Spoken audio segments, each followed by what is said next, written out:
Ce soir, nous recevrons Bernard de Montréal pour nous parler du sujet « Se protéger de la faiblesse des autres ». Les gens sont souvent exposés à l'insécurité des personnes qui les entourent dans leur intimité ou à une insécurité qui peut être plus collective, plus anonyme. Et nous recevrons donc Bernard de Montréal pour nous expliquer d'où vient cette insécurité et cet état que les gens dégagent et comment se protéger de cette situation. Bernard de Montréal.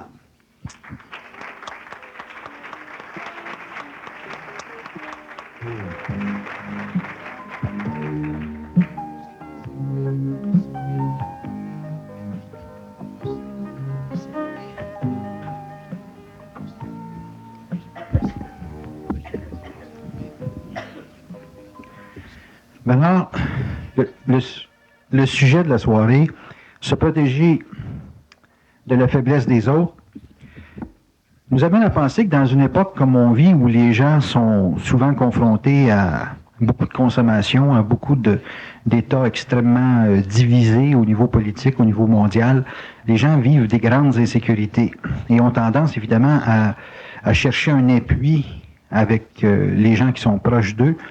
Et évidemment, cet état d'insécurité peut, dans certains cas, se communiquer et créer quasiment une épidémie psychique. On aimerait savoir, vous, comment vous percevez la possibilité pour un individu de se protéger des autres, de se protéger de la faiblesse, de l'insécurité des autres. Comment on peut arriver ou comment on peut développer une façon d'être ou un développement personnel qui nous protège contre les états d'âme des gens qui nous entourent. C'est un gros sujet, ça.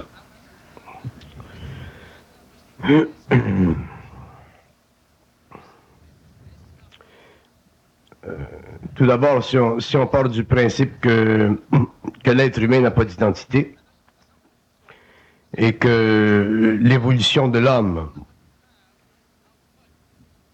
est fondée sur le développement de l'identité, à quelque niveau que ce soit, il est évident que tant que l'homme vit dans une société qui, sur le plan psychologique, sur le plan psychique, est extrêmement hétérogène, il a besoin, quelque part, au cours de son évolution, dans la mesure où il devient mûr, c'est-à-dire dans la mesure où il réalise ses besoins personnels, il doit réaliser que tous les hommes, dans une société, dans un contexte social, ne peuvent pas faire son affaire.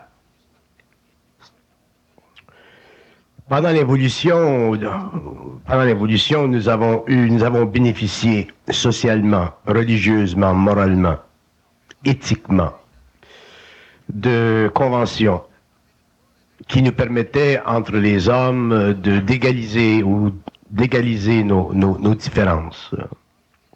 Ça, c'était bien, c'était nécessaire. Ça faisait partie c'était la fonction sociale des philosophies, des religions et des credos.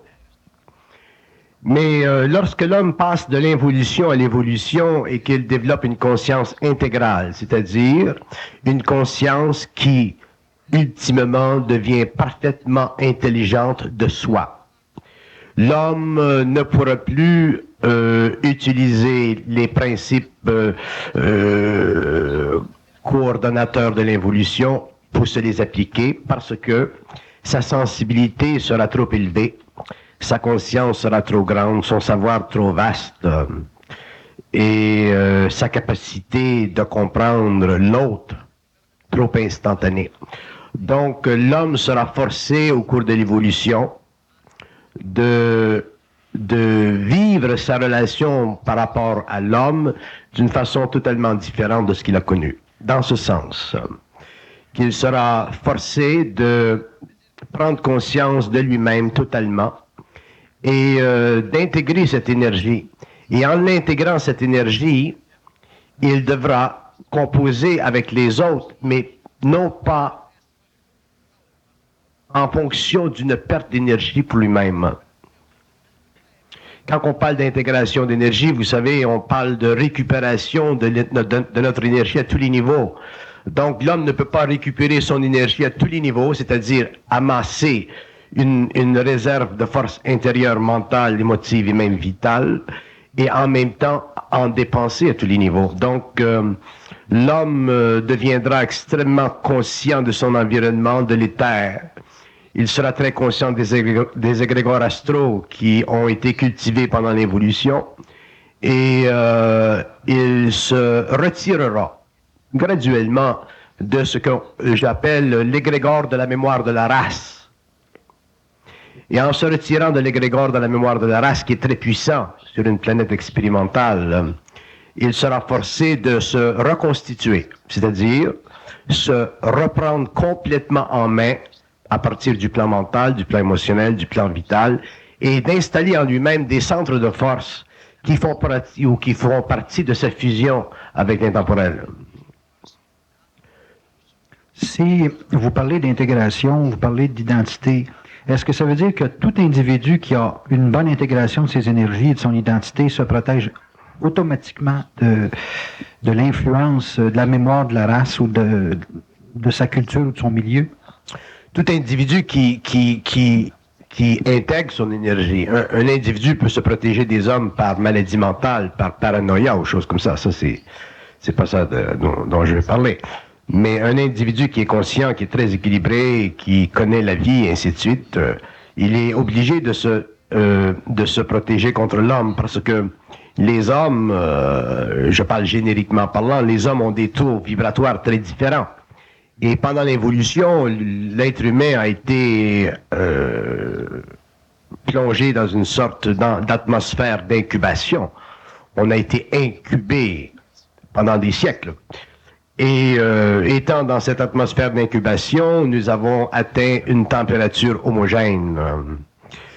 Mais lorsque l'homme passe de l'involution à l'évolution, il sort de l'incubateur psychosocial, il entre dans son propre incubateur, et automatiquement la température change, c'est-à-dire que sa sensibilité change. Sa sensibilité à lui-même grandit terriblement, et il vient à un point où l'être humain a la capacité intégrale sur le plan de l'émotion et le plan de la mentalité de construire son être à partir de ses propres centres à lui, parce qu'il développe des référents universels qui, à un certain niveau de conscience, deviennent intouchables, c'est-à-dire totalement réfractaires aux alternations, aux changements, aux transformations extérieures.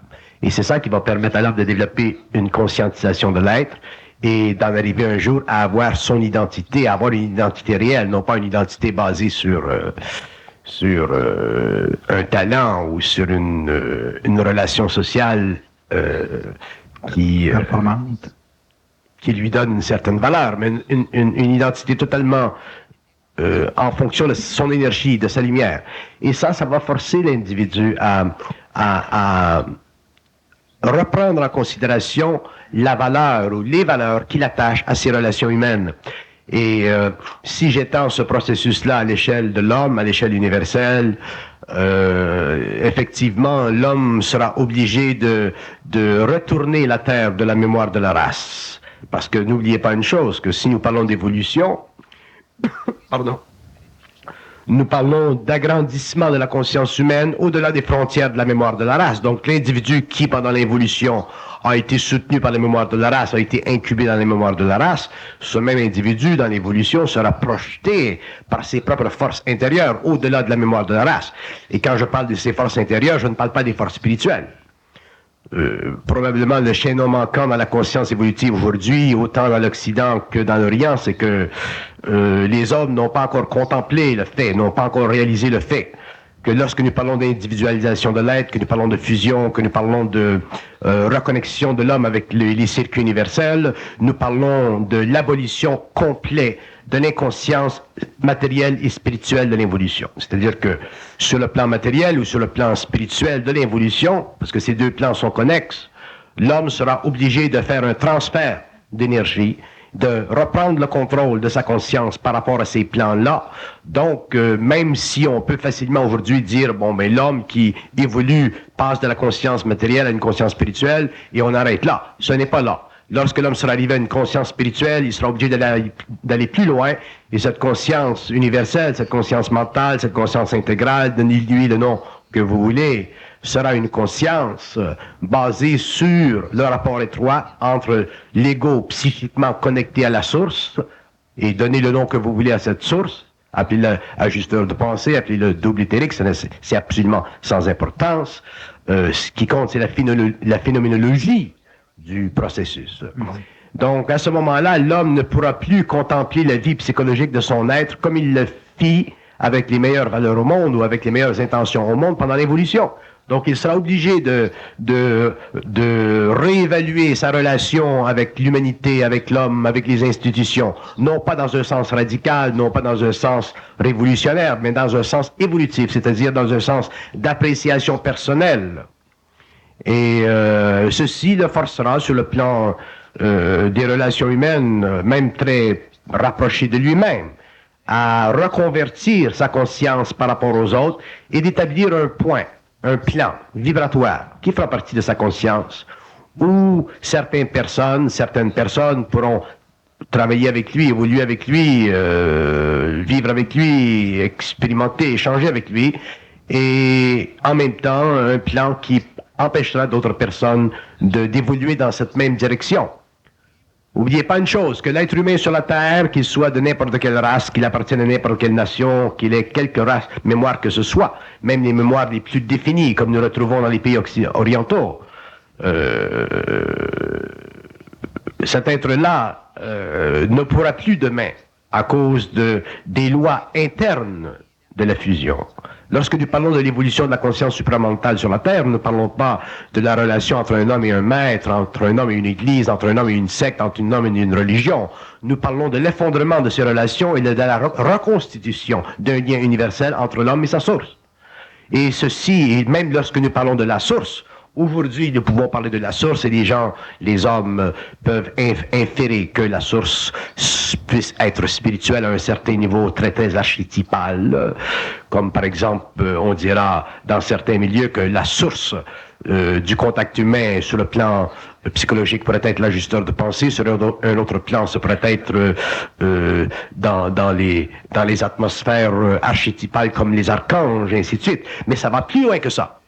Donc, pour que l'homme soit capable, sur le plan psychologique de l'ego, de traiter avec une dimension mentale, c'est-à-dire avec un intemporel psychique qui n'a aucune relation avec les mémoires de la race, il lui faudra, au début, dans ses relations très très basses, dans ses relations frontales avec l'homme, il sera obligé de faire un grand travail de nivellement, d'ajustement, pour trouver son propre focus, parce qu'un homme qui vit trop par rapport à la mémoire de la race et ses conséquences, c'est-à-dire les relations humaines qui en découlent, n'a pas de focus. Et l'homme conscient aura un focus absolument total, dépendant naturellement de son niveau d'évolution, dépendant de son statut universel, ainsi de suite. Mais l'homme conscient, l'homme nouveau, l'homme de la race racine, l'homme qui aura finalement commencé à traiter avec l'intemporel de sa conscience psychique, il aura un focus totalement développé. Donc, sa conscience personnelle sera totalement définie parce qu'elle aura une fondation prépersonnelle totalement accrue, totalement présente dans sa conscience. Donc, il est évident que lorsque nous parlons de relations humaines, lorsque nous parlons de personnes dans le monde qui sapent nos énergies, ou que nous parlons de systèmes qui sapent nos énergies, ou que nous parlons de philosophie, et ainsi de suite, l'homme sera obligé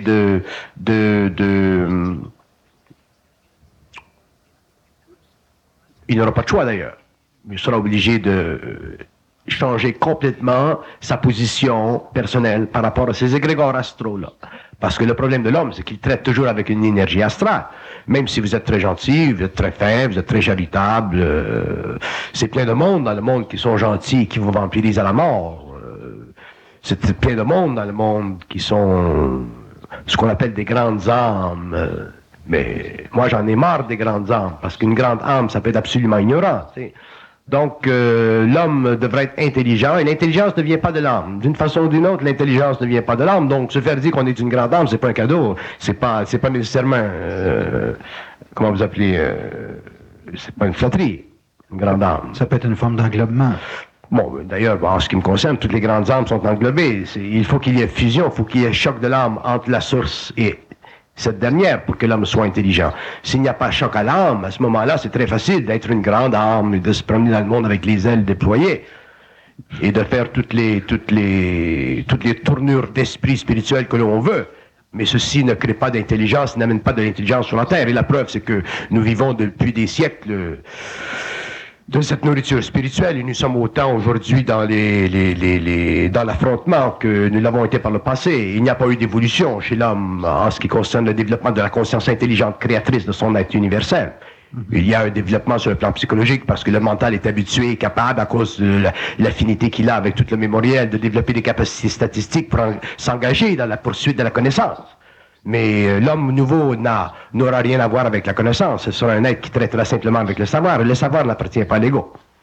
Donc, allez. Bernard, vous dites souvent que pour l'être qui développe sa conscience, il est comme obligé de saisir ce qu'est une vibration. Est-ce que quand on pense penser, quand on parle de pensée ou quand on parle de vibration, il y a une différence fondamentale dans votre conversation.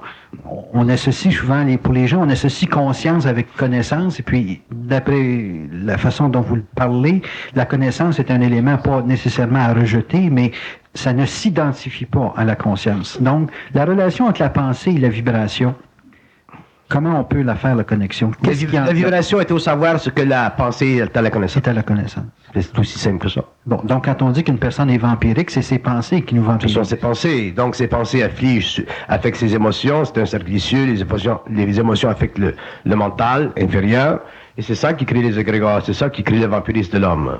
Okay. Et en plus du fait que l'homme n'est même pas conscient de l'astral, de l'activité du plan de la mort sur sa conscience spirituelle, alors vous vous imaginez que vous n'avez pas simplement l'homme qui est vampirique. D'ailleurs, l'homme est vampirique malgré lui-même, il est vampirique parce qu'il est ignorant de lui-même. Ce n'est pas l'homme que je blâme, moi, ce sont les invisibles, ce sont les désincarnés.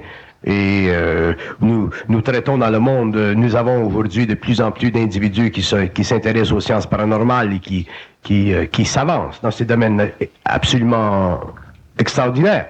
Mais l'homme, sur le plan occulte de la conscience, sur le plan de la relation entre le monde des désincarnés, l'homme, entre l'astral et l'homme, entre les égrégores qui polluent sa conscience, nous sommes aujourd'hui aussi ignorants de ce continent très vaste que l'ont été les Européens avant la venue de colons en Amérique.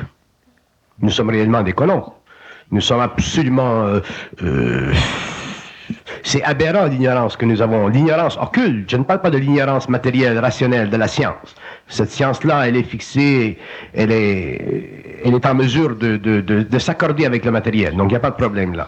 Mais lorsque nous tombons dans des ondes, des zones de conscience, sur des plans de conscience, lorsque nous sortons de toutes les atmosphères skinnériennes, behavioristes, mécanistes de la conscience humaine et que nous rentrons réellement dans leur culte de la conscience. Les lois de l'esprit, les lois de l'âme, les lois de la pensée, et tout ça.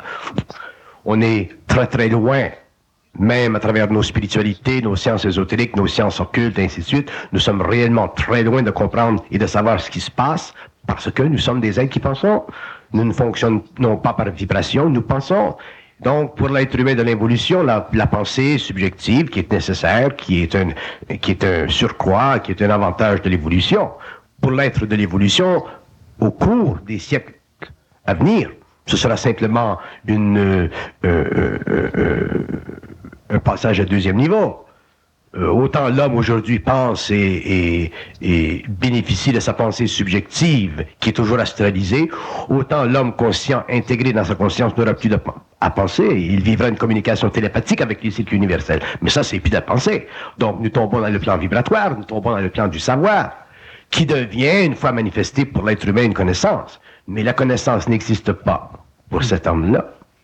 Parce que elle n'est pas réfléchissable. La connaissance est une notion de la réalité qui est réfléchissable par l'ego. Le savoir, c'est une condition psychique établie par le feu cosmique qui passe par travers le mental de l'homme et qui établit sa loi dans la conscience de la race en évolution, qui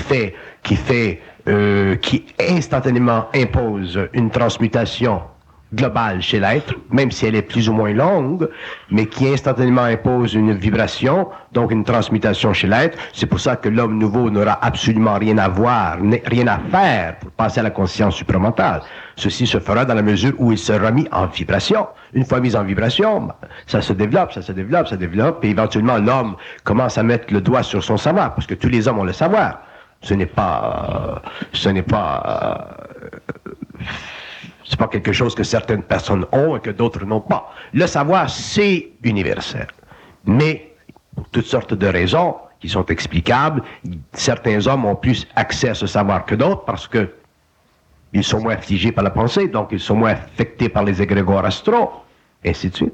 Comment ça se fait, ça? Si la pensée nous a été donnée finalement par une éducation, par une instruction, comment on peut être mis en vibration? Comment on peut accéder à un savoir, disons, et qui est finalement une relation avec la vibration qu'on a? Parce qu'il y a des âmes plus évoluées que d'autres.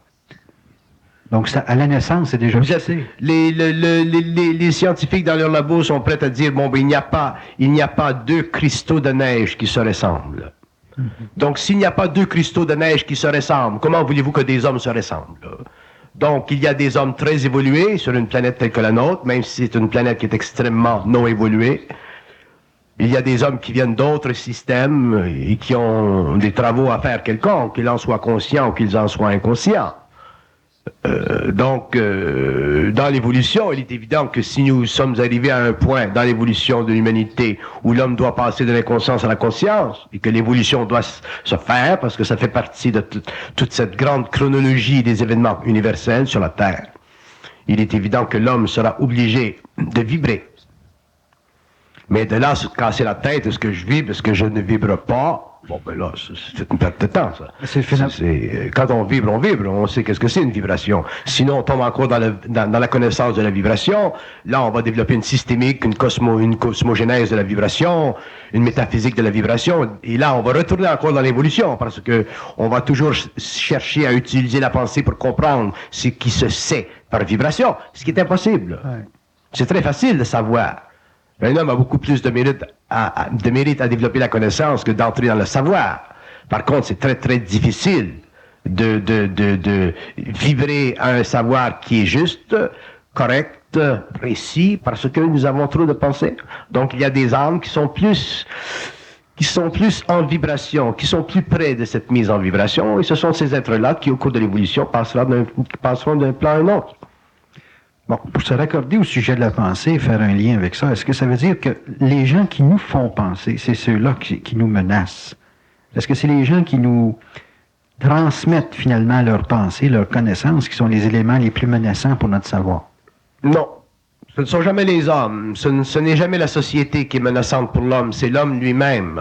Si l'homme aujourd'hui, à la fin du 20e siècle, n'avait pas accès à une fusion sur le plan matériel, qui n'avait pas accès à une instruction mondiale, qui n'avait pas accès à des données qui transcendent le psychisme, le psychique, l'occulte, l'ésotérisme, tout ça. Si l'homme n'avait pas accès à ceci, là, on pourrait dire, mais l'homme dans le monde a une conséquence chez l'individu, et comme l'individu n'a pas de science universelle pour traiter avec ses influences, l'homme, la société, la mémoire de la race, dans un sens, peut empêcher l'homme d'évoluer. Ça, c'est normal. Mais l'évolution cosmique, l'évolution des espèces, l'évolution des intelligences, des consciences dans l'univers, elle est toujours prise en considération. Il y a des facteurs de temps qui entrent en jeu, mais elle est toujours prise en considération parce que aucune race, aucune conscience expérimentale sur aucune planète n'est laissée à elle-même. Donc, il vient un temps au cours de l'évolution où des hommes se pointent, des sciences se manifestent, et l'homme, finalement, a les outils pour travailler avec. Donc, à la fin du 20e siècle, nous avons ceci, nous avons ces outils-là. À partir du moment où nous avons ces outils-là, nous ne pouvons plus blâmer les hommes ou la société ou les civilisations ou l'évolution pour notre condition. Nous devons regarder ce que nous sommes, utiliser ces outils-là et commencer à nous extraire des bas-fonds de l'évolution, c'est-à-dire du ciment de la mémoire de la race. Donc aujourd'hui, à partir du moment où la fusion s'établit sur une planète, les hommes ont les outils et à ce moment-là, on ne peut plus dire que l'homme, en tant qu'individu, est affecté dans son évolution par la mémoire de la race. Parce que, à ce moment-là, il part d'un point zéro. Et ce point zéro, c'est la collusion psychique systémique entre lui sur le plan mental et un autre plan d'intelligence qui fait partie de ses coordonnées universelles. Donc l'homme n'a plus raison de blâmer l'humanité, de blâmer l'homme. Par contre, à ce moment-là, il doit comprendre les effets, les influences de l'humanité sur sa conscience. Le jeune qui a 12 ans, 13 ans, 14 ans, 15 ans, doit comprendre les effets de la musique rock. Tous les jeunes devraient aller à l'école, ou les profs qui sont à l'école devraient prendre le film Doors, The Doors. bon, et amener ce film-là à l'école, pour que les jeunes voient ce qui s'est passé dans les années 60, avec ces mouvements de masse, ces individus rockers, qui faisaient vibrer astralement des milliers d'individus et qui étaient, eux, totalement perturbés dans leur propre psychisme, des individus dont on a fait des idoles, des individus qui nous ont attirés dans des forums par milliers. Hein? Donc, il est temps que l'homme regarde ces influences qui sont partout dans le monde, qui sont supportées par un système financier extraordinaire, qui sont supportées par une synergie financière abominable. Que vous alliez dans n'importe quel domaine. Donc, l'homme devra regarder ses influences sur lui, la musique sur lui, les religions sur lui, toute la fragmentation de la psychologie religieuse dans le monde aujourd'hui, surtout aux États-Unis, le retour au fondamentalisme, et ainsi de suite, tout ça. Les politiques, les subversions politiques, que j'appelle les idéologies. Hein? Vous avez des milliers de personnes qui ont cru pendant 70 ans un marxisme socialiste.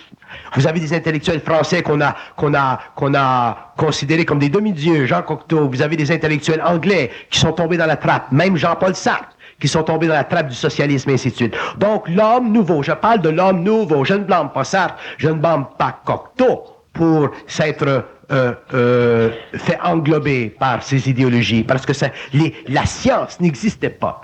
Mais à partir du moment où la science est installée sur la Terre et que l'homme a accès librement à cette science, il a accès à des outils que lui peut utiliser pour mettre un espace entre les influences qui se situent dans le monde, qui font partie de l'évolution de la race, c'est normal. Vous n'allez pas empêcher les rockers de rocker leur musique et de rocker les masses qui y vont.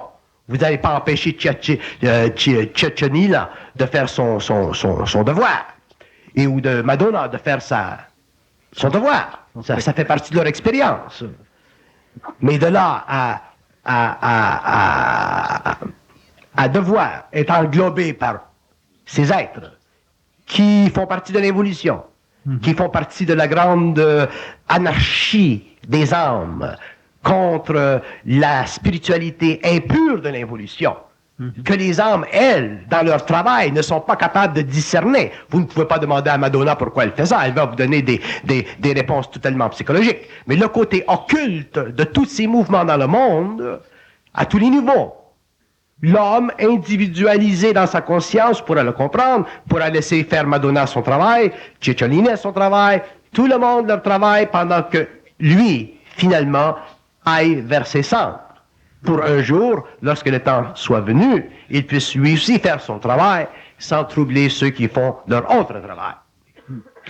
Mais est-ce qu'à ce moment-là, pour en arriver à s'individualiser, il faut être comme contre-informé contre tout ce qu'on reçoit, en ce sens qu'il faut absorber une information qui va neutraliser la connaissance qu'on a absorbée? Je vous donne un exemple.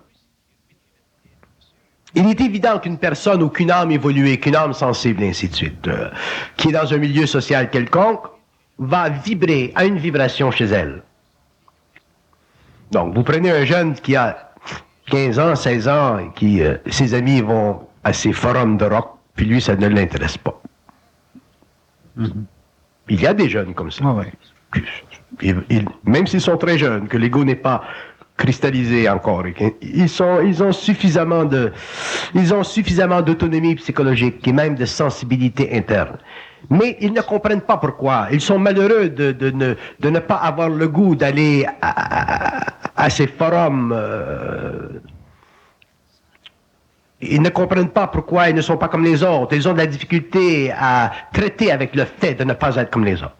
Donc, c'est à ce moment-là qu'ils ont besoin de profs, d'ennemis, d'intimité, de parents qui disent, bon, tu n'es pas comme les autres, et tu n'es pas comme les autres, et tu n'es pas comme les autres. Et de supporter leur individualité précoce. Mais ce n'est pas le cas pour tout le monde. Moi, je me rappelle quand j'étais jeune, quand j'étais gosse, je n'avais pas j'avais cette capacité de ne pas me laisser influencer par ce qui se passait dans le monde, mais je me posais des questions, mais je n'avais pas de réponse parce que je n'étais pas conscient. Mais je vivais cette solitude et ça a été pénible, cette solitude. Donc il y a des milliers d'individus comme moi qui vivent cette solitude, qui ne sont pas comme les autres, mais qui n'ont pas, pour une raison ou une autre, peut-être cette sorte de certitude invincible, bien qu'elle soit inconsciente, de réaliser que c'est comme ça qu'ils sont et que c'est comme ça qu'ils sont. Donc éventuellement, ils se laissent influencer ou ils deviennent malades d'eux-mêmes. Donc, et pas simplement au niveau de sa petite personne qu'il vivra ceci, il vivra ceci à tous les niveaux. Au niveau de l'idéologie, des pensées, des métaphysiques, des philosophies, de tout. Et en prenant conscience de son être et en utilisant ce qui est utile dans le monde, parce qu'il y a beaucoup de choses merveilleuses dans le monde, et en équilibrant ce qui est merveilleux dans le monde et en mettant de côté ce qui n'est pas utile pour lui, il pourra graduellement grandir et raffermir ses centres d'énergie, développer sa personne, passer de la personnalité à la personne et éventuellement en arriver à constater qu'il est un être totalement individualisé. Mais ça nécessitera une certaine souffrance, un certain travail. Vous ne pouvez pas devenir conscient, vous ne pouvez pas devenir conscient, prenez un avion, un Boeing 747 et aller à Calcutta rencontrer Babaji. Hein? C'est fini, ça.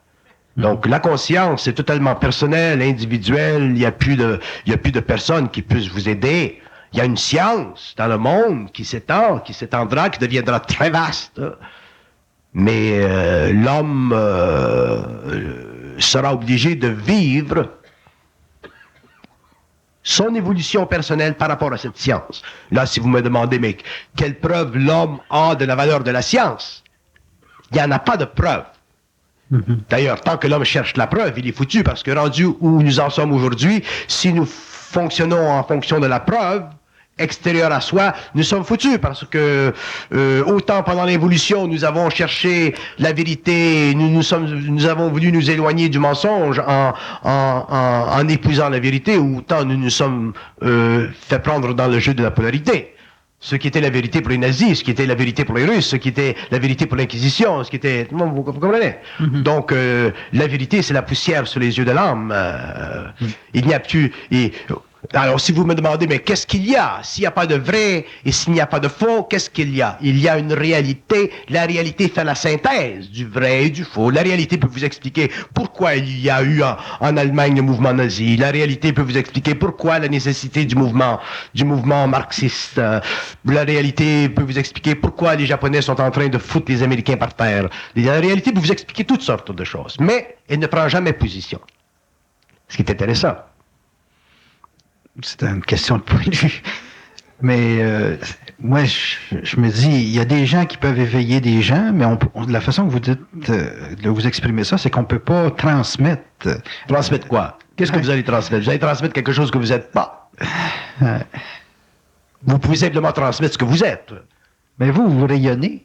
Votre rayonnement, ça transmet quelque chose? Moi, mais je transmets ce que je suis. Je ne peux pas transmettre ce que je ne suis pas. Oui, mais ça se transmet. Mais oui, c'est ça que je dis. Vous transmettez ce que vous êtes. Bon. Mais vous ne pouvez pas transmettre ce que vous n'êtes pas. Bon, OK. La personne qui est capable... À la mesure où vous êtes quelque chose, vous transmettez quelque chose. Si vous êtes rien, vous transmettez rien. Mais il faut que vous soyez quelque chose pour transmettre quelque chose. Donc, si vous êtes un petit peu quelque chose, on va le percevoir. Bon. Si vous êtes absolument rien, on ne percevra rien. En tout cas, pas moi. Mais si vous êtes quelque chose, on part du principe que les gens qui ont une certaine identité sentent qu'ils sont quelque chose. Est-ce que ce quelque chose-là qu'ils sont, est-ce que c'est confirmé par l'extérieur ou bien c'est simplement qu'ils le savent pour eux-mêmes? Ce quelque chose-là? Oui, c'est totalement par rapport à soi, le quelque chose. Donc le quelque chose n'a besoin d'aucun support extérieur. Si vous avez un quelque chose qui doit être supporté de l'extérieur, c'est pas quelque chose, c'est quelque autre chose. C'est pas quelque chose, ça. C'est pas réel. Vous ne pouvez pas demander, est-ce que je peux fumer? Ah oui. Bon. C'est comme chez vous. Au risque de faire bavarder les gens. Mais ce quelque chose-là, Bernard, c'est pas de la connaissance. Mais non, c'est pas de la connaissance. C'est pas de la connaissance. Non. C'est quoi? C'est quelque chose? Ouais. Ça fait partie de votre réalité. Vous pouvez le vibrer, le parler, on va dire, ah oui, c'est ça. C'est ça. Il n'y a pas un homme qui sait quelque chose qui va dire à un homme qui est capable de percevoir quelque chose, qui va être refusé par cet homme.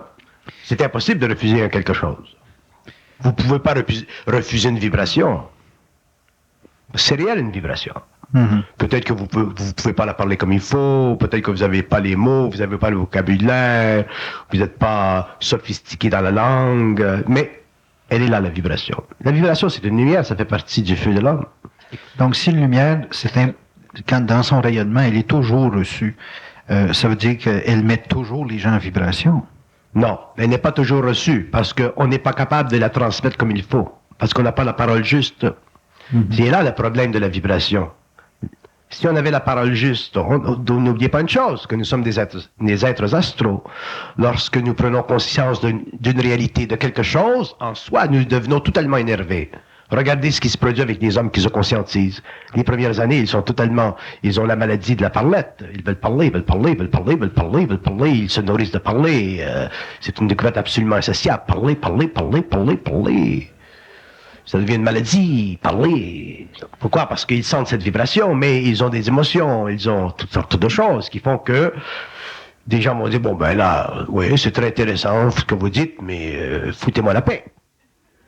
Tandis qu'un homme qui n'aurait pas ces vibrations, ces égrégores astraux, qui modifie, qui affecte la parole, qui lui enlève sa précision, ce serait un plaisir. Vous aimez ça quand je parle? Vous n'avez pas de problème quand je parle? Vous comprenez rien qu'à ce que je dis? Mais vous êtes là quand même, hein? Bon, pourquoi? Parce que la parole, elle est juste. Quand elle est juste, on n'a pas besoin de comprendre, c'est vibratoire. Bon, après 2 séances, 6 mois, 1 an, là, ça devient facile de comprendre. Il y a des gens qui viennent à mes conférences, qui repartent, ils disent, moi, j'ai rien compris de ce qu'il a dit, ce bonhomme. Hein? Ils reviennent 2 ans plus tard, la vibration est ajustée, et là, ils comprennent tout. C'est quoi la différence? C'est que quand ils sont venus la première fois, ils sont venus chercher de la connaissance. Quand ils sont venus la deuxième fois, ils sont venus simplement vibrer, écouter, enlever l'ego de là, l'intellect, là, tout le PhD, là, le doctorat. Écoutez.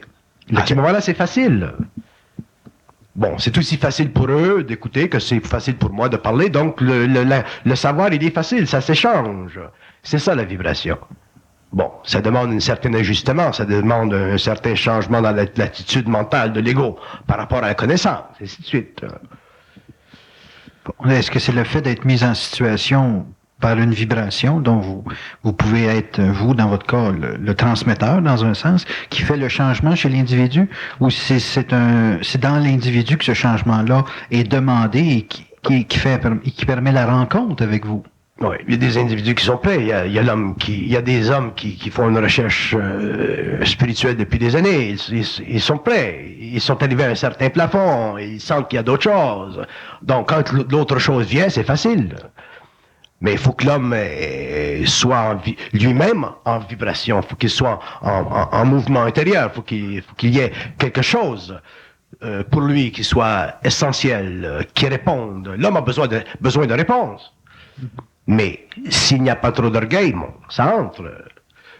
Est-ce que c'est possible que les gens qui sont appelés à être conscients, je ne dis pas qu'ils le sont, là, mais qui sont appelés à être conscients, ce sont simplement des gens qui se rencontrent, plutôt que des gens qui cherchent quelque chose? La recherche, ça fait partie de l'expérience de l'âme. Lorsque l'homme sera conscient, il ne se recherchera plus. Que se chercher quoi?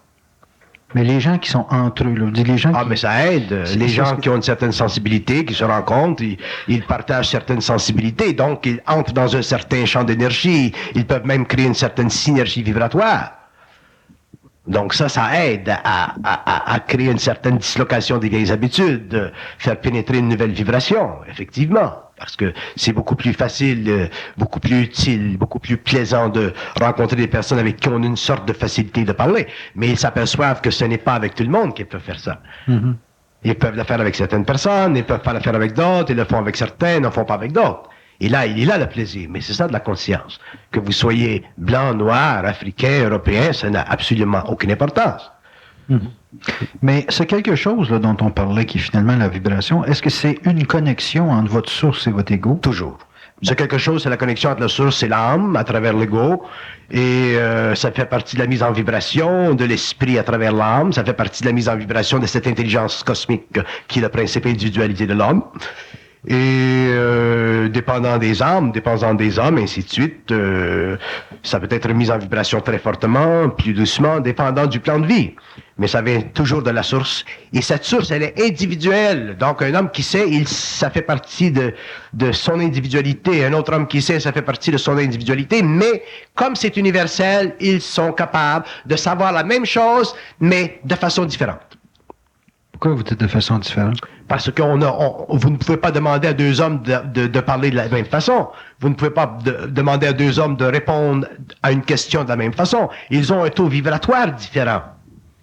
Donc, le taux vibratoire étant différent, l'émission est différente, la façon de parler est différente. Moi, j'ai ma façon de parler, qui est la mienne, vous avez la vôtre, l'autre a la sienne, mais ce n'est pas parce que nous avons des façons de parler différentes que nous sommes différents psychiquement sur le plan mental. Sur le plan mental, nous sommes identiques.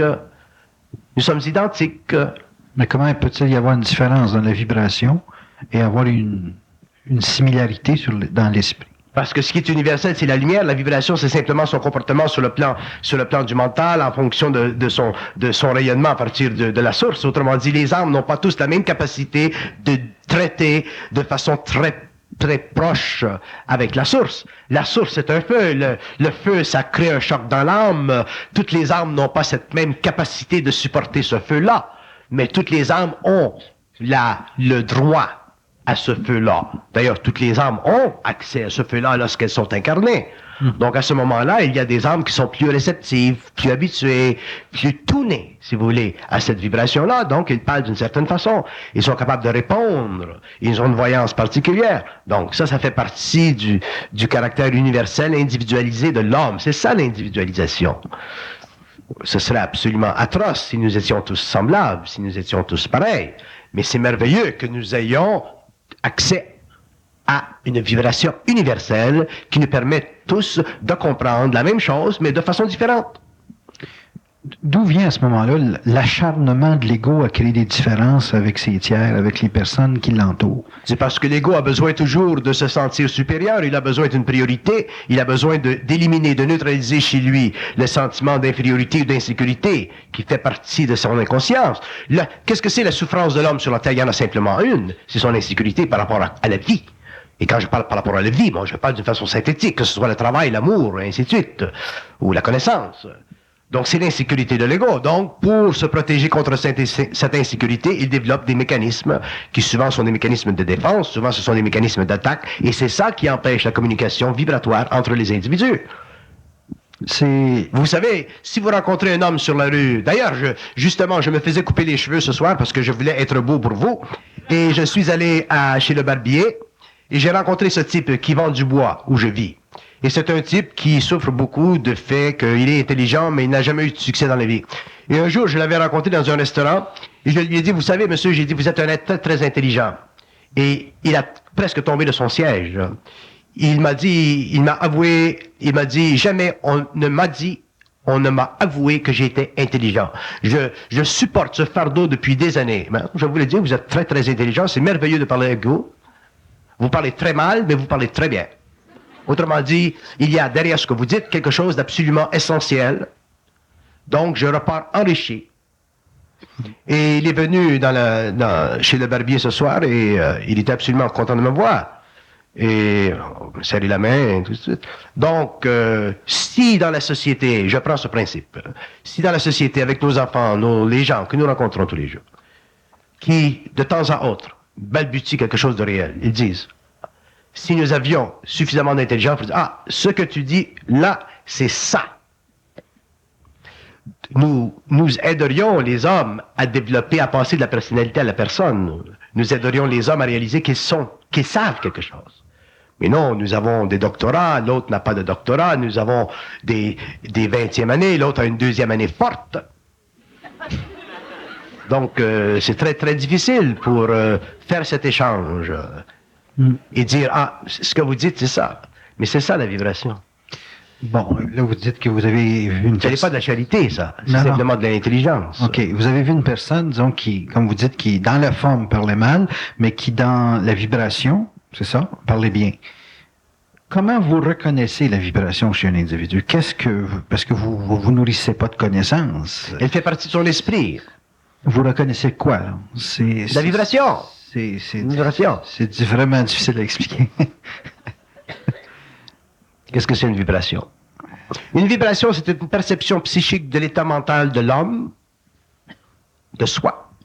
Et une vibration, c'est la même chose pour une autre personne. Donc, une vibration, c'est une perception psychique de l'état mental. Qu'est-ce que c'est l'état mental? C'est la capacité de l'homme de se révéler psychiquement au-delà de la forme, en utilisant la forme simplement pour véhiculer l'énergie de la vibration. Une autre vibration, une vibration, c'est une caractéristique fondamentale de l'essence de l'esprit à travers l'ego pour la manifestation sur le plan matériel d'une forme d'intelligence quelconque selon la destinée de l'individu, selon son plan de vie. Qu'est-ce que c'est une vibration? C'est une capacité créatrice de l'esprit permettant à l'homme, sur le plan mental, d'interpréter psychiquement sa relation avec l'universel pour des fonctions créatives sur la Terre qui n'ont rien à voir avec la destinée de l'humanité. Là, on tombe dans le culte de la vibration. Okay. Qu'est-ce que c'est une vibration?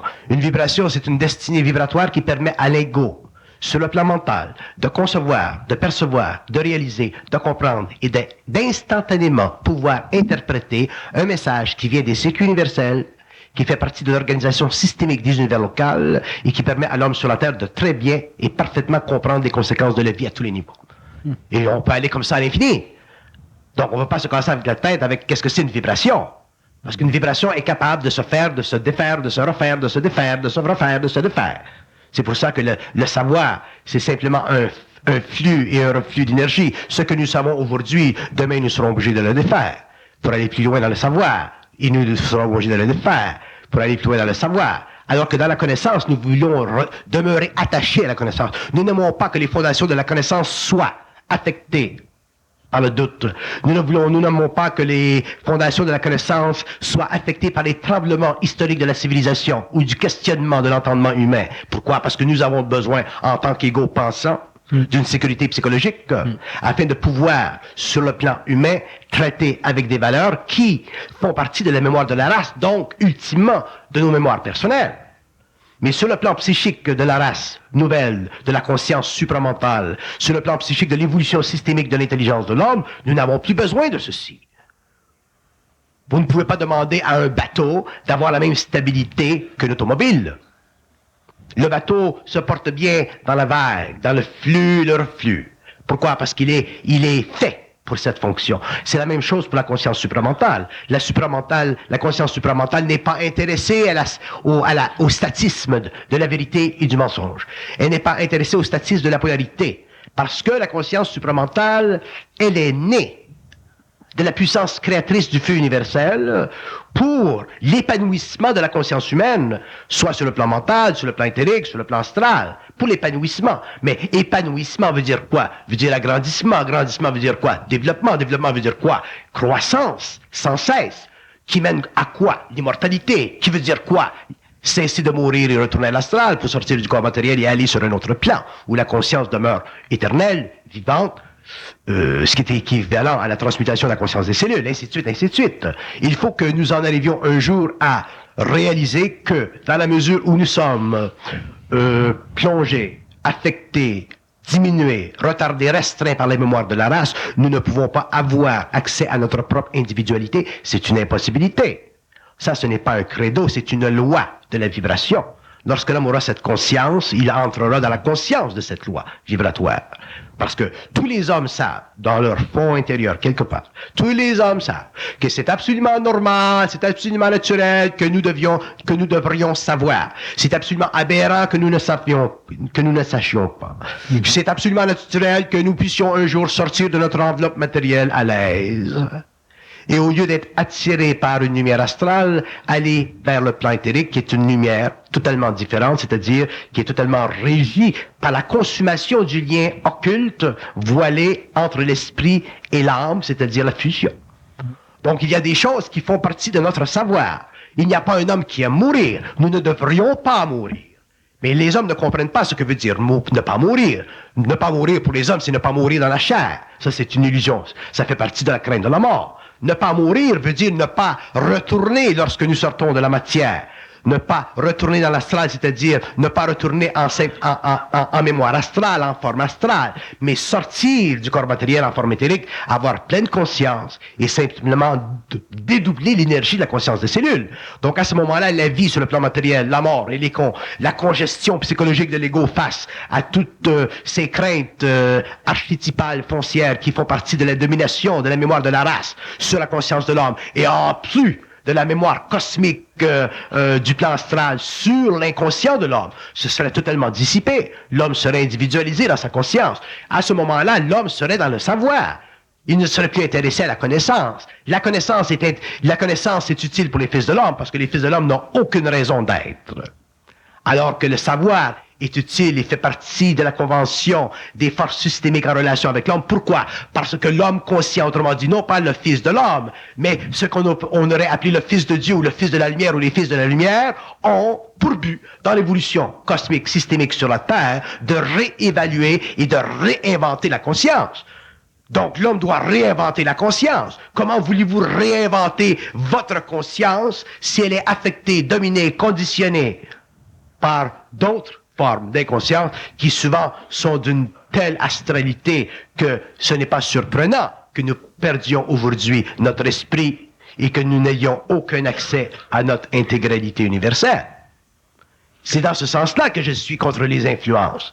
Nous ne pouvons pas vivre dans un vase clos. Il est évident, nous devons arrêter à la lumière rouge, laisser passer les passants. Il y a des lois qui sont intelligentes parce que ce sont des lois fonctionnelles. Mais l'homme conscient, lorsque les choses touchent son esprit, il faut faire attention. C'est lorsque les choses touchent votre esprit que vous devez faire attention. Parce que votre esprit, c'est votre essence. Et les hommes ne s'occupent pas de leur esprit. Je vois des jeunes partir, aller dans ces forums, fumer du pout et se perdre dans ce tintamarre. Et dans un sens, ils font une recherche. Parce que ce ne sont pas ces jeunes-là qu'il faut blâmer. Ça fait partie des forces astrales de l'évolution, mais ils font une recherche. Ils veulent une réponse. Ils vont chercher des réponses dans de la musique. Comment voulez-vous aller chercher des réponses dans de la musique? J'en écoute des fois de la musique pour voir qu'est-ce qui se passe dans le monde. C'est absolument abominable. Ouais. Mais qu'est-ce que vous appelez toucher dans l'esprit? Toucher dans l'esprit, c'est en arriver éventuellement par soi-même. Une fois que les sciences sont établies sur le globe, en arriver par soi-même à réaliser que nous sommes, en tant qu'individus, suffisamment intelligents pour le devenir plus. Si nous n'avons pas conscience de cette suffisance d'intelligence pour en devenir plus, autrement dit plus ajusté dans cette vibration, à ce moment-là, nous sommes réellement dans des situations difficiles. C'est pour ça que la fondamentale de la psychologie supramentale dictera à l'homme le principe suivant, que l'homme, dans la mesure où il est, qu'il soit n'importe quoi, dans la mesure où il est déjà bien. Ça empêche l'homme de regarder en arrière et de dire « Ah, mais moi, j'ai été violé, moi, j'ai eu des parents qui étaient réellement des cons, j'ai eu des parents qui étaient alcooliques, moi, je me suis fait violer à 12 ans. C'est sans importance ce que vous avez été. Parce que, une fois que l'homme sera mis en vibration, ce qu'il aura été, s'il s'est fait violer à 17 ans, qu'il a eu un choc émotionnel, ou qu'elle est devenue très petite dans sa personne, qu'elle a senti qu'elle n'avait plus de valeur en tant que femme, prenant conscience d'elle-même à travers cette vibration, cette souffrance, cette faille de l'âme, cette faille dans le cristal servira à la pénétration de la lumière. Autrement dit, il faut que l'homme ait des failles pour qu'il devienne sans faille. S'il était sans faille, il ne serait pas ici. Ouais, ça c'est... OK. Donc, avoir des failles, c'est normal. Il y en a qui ont des petites failles, il y en a qui ont des grandes failles. Vous avez cet homme-là ici, cet homme-là. Il vient de France, c'est un homme merveilleux, grande sensibilité. Qu'est-ce que c'est sa faille? C'est sa sensibilité. C'est sa faille, c'est sa faiblesse. Pour vous qui le rencontrez, cet homme-là, c'est un homme merveilleux. Il a la larme à l'œil. Ce grand sensible, cet esthète de la vibration de l'esprit qu'il ne contrôle pas. Parce que la vibration de l'esprit, c'est une force qu'il faut éventuellement contrôler. Donc, c'est quoi sa faille? Qu'est-ce qui me fâche par rapport à lui? C'est cette faille. C'est cette grande, sensible générosité. Donc, pendant l'évolution, ça faisait partie de la caractéristique évolutive de la sensibilité de l'âme. Ça faisait partie de la programmation pour l'amener plus loin dans son évolution. Mais maintenant que cet homme entre dans une évolution beaucoup plus mentale, il sera obligé d'en arriver à sécher ses larmes. Il sera obligé d'en arriver à cesser de vivre à la pointe de cette grande beauté généreuse de l'âme très évoluée. Sinon, il ne pourra jamais en arriver à comprendre qu'est-ce que c'est une vibration. Ça veut dire que... Donc ça, c'est sa faille. Qu'est-ce que c'est, elle, sa faille? Sa faille, c'est que elle change, sa faille, elle change. Mais au début, sa faille, c'était la tocade. Elle était toquée. Donc, avec le temps, moins de tocade. Donc, elle s'ajuste. Donc, elle commence à prendre plus conscience non pas de son intelligence, mais de la possibilité de le devenir. Ça se sent. On se sent. Donc, je ne vais pas passer à travers la salle pour expliquer vos failles. Mais je veux faire comprendre que ce que vous êtes, ce que vous avez été, face à ce que vous devenez, ou à ce que l'homme deviendra, parce que je ne parle pas nécessairement à la salle, je parle de l'humanité. Vos failles sont nécessaires, vos failles font partie de votre programmation, font partie de vos mémoires antérieures. Donc vos failles, c'est le petit paquet de merde que vous avez de besoin pour faire un petit paquet d'or. Donc, il va falloir un jour que l'homme cesse de faire de la psychologie subjective, de la psychologie évaluative, rationaliste, et qu'il se prenne comme il est, qu'il parte avec ça. Et ça, et ce que je dis, c'est très important. Oui. C'est fondamental. L'homme doit se prendre comme il est. Et à partir du moment où il se prend comme il est, déjà, il commence à sortir de la fabulation psychologique de son ego par rapport à la mémoire de l'âme. Il commence à se libérer des pulsations de l'âme. Il commence réellement à grandir, développer ses centres et se mettre en vibration. Mais comment une personne peut se prendre telle qu'elle est, comme vous dites, quand elle se fait dire par l'extérieur qu'elle n'est pas ci ou qu'elle n'est pas ça? Ben oui, c'est ça que je vous dis. C'est pour ça que je vous dis. Je l'ai dit en public, je l'écris. Où est-ce qu'il est? Vous n'avez pas de choix. Il faut que vous vous preniez comme vous êtes. Oui. Vous n'aurez pas de choix. Vous serez obligé de vous prendre comme vous êtes. Et quand vous aurez compris que vous devez vous prendre comme vous êtes, vous aurez compris un peu ce que je veux dire. Vous devez vous prendre comme vous êtes. Et à partir de ce moment-là, vous casserez avec le passé. Mais si vous ne vous prenez pas comme vous êtes, vous ne pourrez jamais casser avec le passé. Et quand je parle du passé, je ne parle pas simplement de votre passé culturel, qui est le résultat de votre conscience, l'évaluation, l'évolution de votre conscience à l'intérieur d'un contexte purement social. Je parle de l'âme. L'âme a de l'influence sur l'homme. L'âme a un grand passé. Donc, l'homme doit apprendre à se prendre comme il est. Il est là, vous partez à zéro, vous devez partir à zéro. Cessez de regarder en arrière et en arrière et en arrière et vous dire, ah ben moi, vous avez eu des parents qui étaient ceci, vous avez eu... Ça fait partie de l'évolution, ça fait partie de la psychologie évolutive. Il n'y a rien que la lumière de l'homme ne peut pas transmuter. Absolument rien. Donc, que vous ayez été guidon, voleur, riche, roi, pauvre, c'est absolument sans importance. Ça fait partie simplement d'une programmation. Donc, cette vibration est capable de transmuter l'homme parfaitement. À ce moment-là, vous rentrez dans le savoir. Vous rentrez dans votre conscience, dans votre identité. Sinon, vous allez toujours demeurer des êtres à la recherche. Et c'est ça qui est le danger de la désinformation psychologique de l'évolution. C'est que nous avons des sciences qui avancent certaines théories et nous sommes pris à la gorge ensuite avec ces théories pendant des siècles. L'homme doit savoir comment il fonctionne. Qu'est-ce que c'est un homme? Comment ça fonctionne un homme? Comment ça fonctionne la pensée? Qu'est-ce que c'est de l'âme? Qu'est-ce que c'est un plan de vie? Qu'est-ce que c'est un karma? Ça fait partie de la science de l'homme. Donc l'homme a accès à cette information. Mais pour y avoir accès, il faut qu'il se donne l'occasion, la chance de savoir que c'est déjà dans ce qu'il est, dans son organisation florale, il y a une rose. Même si le reste, ce sont des pissenlits. Dernière question, Bernard. L'univers de l'individu est multidimensionnel, mais est-ce que l'individu conscient a accès à cette multiplicité? Mais oui, mais ça fait partie de la conscience. Un homme ne peut pas être indéfiniment prisonnier de sa matière corporelle. un jour, l'homme doit pouvoir traiter sur les plans systémiques, l'homme doit pouvoir un jour utiliser d'autres véhicules pour communiquer, converser, travailler sur le plan scientifique avec d'autres intelligences, c'est normal. Mais il faut qu'il soit suffisamment avancé dans sa vibration pour ne pas se faire berner, parce que aujourd'hui, le problème qui se produit dans le monde, c'est qu'il y a beaucoup de cette interpénétration de dimensionnalité. Il y a des hommes qui viennent en contact, qui font des expériences ou qui vivent des expériences avec d'autres plans et qui se font totalement berner parce que ces autres plans-là sont tellement au-delà de leur expérience antérieure qu'ils n'ont pas de référent personnel pour traiter avec ces autres intelligences. Et c'est le danger que nous courons maintenant et c'est le danger que nous courons dans les années à venir. Si l'homme ne fait pas attention et qu'il n'est pas réellement très conscient de lui-même, très centré sur lui-même et qu'il ne devienne pas lui-même qu'il ne développe pas ses propres référents, viendra, parce que sa sensibilité grandira, viendra des moments dans sa vie où il vivra un contact avec l'intemporel, et lorsqu'il vivra ce contact avec l'intemporel, il fera de l'intemporel des dieux, des forces, et à ce moment-là, il sera totalement